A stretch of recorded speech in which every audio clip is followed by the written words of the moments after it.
राम राम नमस्कार मेरे प्यारे दोस्तों। आज हम चर्चा करेंगे मिट्टी एक ऐसी ज़रूरत है बागवानी में, एग्रीकल्चर में, जिसके बिना हम बागवानी या खेती करना बिल्कुल असंभव है। तो मिट्टी कैसी होनी चाहिए और उसमें क्या क्या विशेषताएं होनी चाहिए, उसे सुधारने का क्या तरीका है, इस पर हम चर्चा करेंगे। उससे पहले आप सभी दोस्तों को मेरा धन्यवाद। मेरे 1000 सब्सक्राइबर कंप्लीट हो चुके हैं। आप सभी के सहयोग से आपका जो साथ मिला है भरपूर, उसके लिए फिर से धन्यवाद दोस्तों। चलो हम अपने टॉपिक पे चर्चा करेंगे। मिट्टी, जैसा कि आप देख रहे हैं, ये मिट्टी सिर्फ मिट्टी नहीं है, एक जीवन है। इस मिट्टी में, एक मुट्ठी मिट्टी में लगभग 7 से 8 अरब सूक्ष्म जीवाणु होते हैं और इसमें एक अपने आप में जीवन है। इसी मिट्टी को हमें बचाना है और इसी को हमें बचा कर रखना है, पोषक तत्वों को बचा कर रखना है। आजकल क्या हो रहा है कि पूरे दुनिया भर में और इनऑर्गेनिक फर्टिलाइज़र का, पेस्टिसाइड का बहुत ही तेज़ी से अंधाधुंध प्रयोग हो रहा है, जिसकी वजह से हमारी जो मिट्टी है वो बीमार होती जा रही है दोस्तों। इस मिट्टी को हमें जीवित रखना है, इसके सूक्ष्म तत्वों को जीवित रखना है, जीवाणुओं को जीवित रखना है। उसके लिए हमको प्राकृतिक और जैविक खेती की तरफ मुड़ना होगा। मैं ये नहीं कहता कि आप 100% प्राकृतिक खेती अपनाओ या जैविक खेती अपनाओ, क्योंकि अगर पूरी दुनिया भर में एक साथ ये ट्रेंड चल पड़ा ऑर्गेनिक खेती की तरफ या प्राकृतिक खेती की तरफ, तो दुनिया भर में जो फूड क्राइसिस है वो आ जाएगा और अरबों मौतें हो जाएंगी। तो दोस्तों, हमें धीरे धीरे अपनी मिट्टी को बचा कर रखना है, उसको एक जीवन देना है। जो बीमार हो चुकी है उसका इलाज करना है दोस्तों। तो उसे इलाज करने के लिए हम पहले चर्चा करेंगे कि मिट्टी में किन चीज़ों की आवश्यकता होती है। जैसा कि वैज्ञानिक रिसर्च में साबित हुआ है, मिट्टी में 16 पोषक तत्वों की आवश्यकता होती है, जिनमें 3 प्रमुख हैं: नाइट्रोजन, फास्फोरस और पोटास। 3 हमें वातावरण से मिल जाते हैं: हाइड्रोजन, ऑक्सीजन और कार्बन। तो दोस्तों, हम नाइट्रोजन, फास्फोरस और पोटास को हम फर्टिलाइज़र से कंप्लीट करते हैं, परंतु हम जो हमारा जैविक खाद है, जैसे कि आप देख रहे हैं, ये हमारे पास वर्मी कंपोस्ट खाद है, ऑर्गेनिक, बिल्कुल ये ओरिजिनल वर्मी कंपोस्ट खाद है। तो दोस्तों, ये बिल्कुल ऑर्गेनिक घर पे या अपने फार्म पर तैयार किया हुआ वर्मी कंपोस्ट है और इसे बनाने की विधि क्या है ये हम आपको पहले भी वीडियो के माध्यम से बताए हैं और आगे भी बताएंगे हम वीडियो के माध्यम से। इसे आप अपने घर पर, छत पर, किचन गार्डन में और या फिर बड़े स्केल पर तैयार कर सकते हैं। इसे तैयार करने का जो तरीका है वो वेस्ट मटेरियल एग्रीकल्चर का या फिर घर से निकला हुआ फल सब्जियों का और गाय के गोबर, भैंस के गोबर या फिर बकरियों की मेमनी से इसको तैयार किया जा सकता है, काफ़ी अच्छी क्वालिटी का। इसके अलावा इसमें कुछ भी नहीं करना पड़ता, सिर्फ जो हमारे ऑस्ट्रेलियन केंचुए होते हैं तो उनको हमें इसमें छोड़ना पड़ता है, जिससे वो इसको छोटे छोटे दानेदार खाद में तब्दील कर देते हैं, जो हमारी खेती के लिए काफ़ी ज़्यादा उपयोगी साबित होता है ये खाद। तो दोस्तों, ये तो हो गया हमारा खाद। हम कौन सा यूज़ करें? वर्मी कंपोस्ट, फार्म से आप मैन्योर जो FY हम बोलते हैं, उसे भी आप यूज़ कर सकते हैं। ये जो खाद है वर्मी कंपोस्ट, 1 स्क्वायर मीटर में 2 kg से लेकर 4 kg तक ज़रूरत पड़ती है और FYM की जो ज़रूरत है वो 1 स्क्वायर मीटर में लगभग 8 से 10 kg की ज़रूरत पड़ती है। तो दोस्तों, और कार्बन, खेतों में जो कार्बन है उसको कैसे बढ़ाएं या फिर उसे बढ़ाने का तरीका क्या है? जैसा कि आपने अपने बड़े बूढ़ों से सुना होगा कि ढैंचा को हम खेत में बोते थे और लगभग 2 महीने की फसल जब हमारी होती थी कच्ची, तो उसको खेत में जोत देते थे पाटा लगाकर।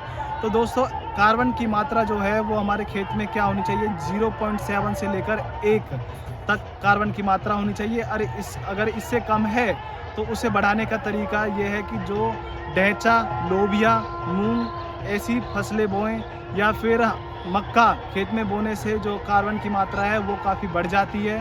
तो दोस्तों, माइक्रो न्यूट्रिएंट्स को कैसे बढ़ाएं? उनके लिए आप सूक्ष्म तत्वों के लिए ऑर्गेनिक फर्टिलाइज़र का इस्तेमाल कर सकते हैं मार्केट से लेकर। अगर किसी की कमी दिखाई देती है, मैग्नीज की कमी दिखाई देती है तो मैग्नीशियम का यूज़ कर सकते हैं। आयरन की कमी दिखाई देती है तो आयरन का यूज़।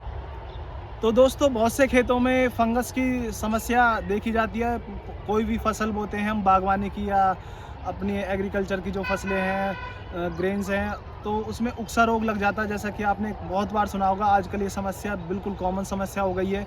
पौधे कुछ समय के लिए चलते हैं और फिर जड़ से सूख जाते हैं, तो वो फंगस की समस्या है। तो दोस्तों, जिन खेतों में ये समस्या है वो मई से जून जुलाई तक अपने खेत को खाली छोड़ें, जुताई कर खुला छोड़ दें और उसमें ट्राइकोडर्मा का इस्तेमाल करें, जो कि एक ऑर्गेनिक हमारा फंगिसाइड है, उसका इस्तेमाल करें। इनऑर्गेनिक का इस्तेमाल ना करें, जिससे आपकी जो मृदा है, हमारी मृदा है, वो काफ़ी ज़्यादा ऊर्जावान बनी रहेगी और काफ़ी स्वस्थ बनी रहेगी। तो दोस्तों, जैसी हमारी मिट्टी रहेगी वैसी हमारी पैदावार रहेगी और हमको वैसा ही वो फसल देगी। जैसा कि आप हमारे पीछे देख रहे हैं, हमने काफ़ी सारे किन्नों के पेड़ भी लगाए हुए हैं, अंगूर के भी लगाए हुए हैं, सब्जियां भी लगाई हुई हैं। आपने वीडियो के माध्यम से देखते आए हैं, तो हमारे पास कमेंट आते हैं कि सर आप अपने खेतों में क्या यूज़ करते हैं, तो हम आपको क्लियर बता दें। हम अपने खेतों में सबसे ज़्यादा 90% के करीब कोशिश करते हैं कि हम केंचुआ खाद, जो वर्मी कंपोस्ट है, उसका इस्तेमाल करें। उसके बाद हम ज़रूरत के हिसाब से हम सिंगल सुपर फास्फेट का भी इस्तेमाल करते हैं, नाइट्रोजन भी करते हैं, परंतु ज़रूरत के हिसाब से बहुत ही कम मात्रा में। ये ऐसा नहीं है कि आपकी बुक्स में या साइंटिस्ट ने बताया 20 केजी इस्तेमाल करना है और किसान यूज़ कर रहा है उसको 40 केजी, 50 केजी, 100 केजी।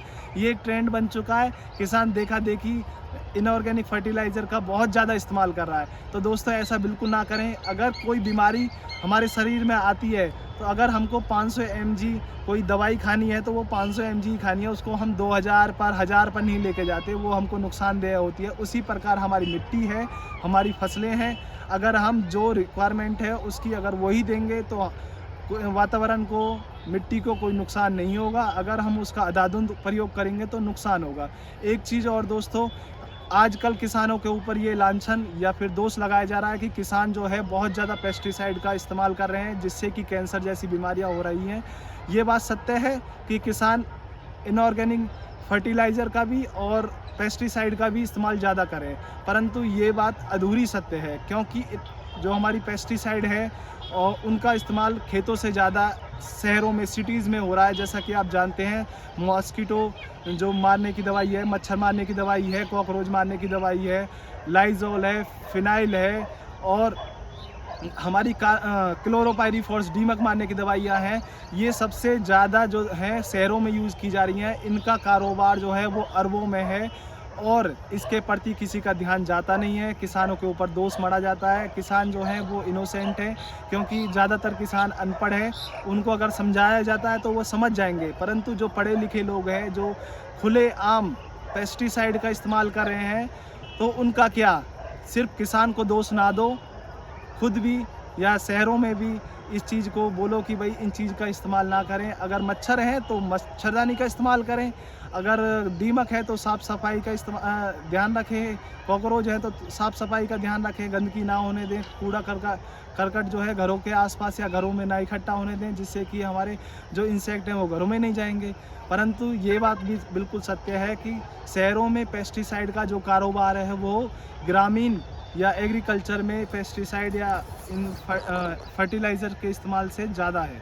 धन्यवाद दोस्तों। अगर हमारे द्वारा दी गई जानकारी आपको अच्छी लगी तो हमारे चैनल को ज़रूर सब्सक्राइब करें, वीडियो को लाइक ज़रूर कर दें और अभी तक आपने जो हमें सहयोग दिया है उसके लिए फिर से धन्यवाद दोस्तों।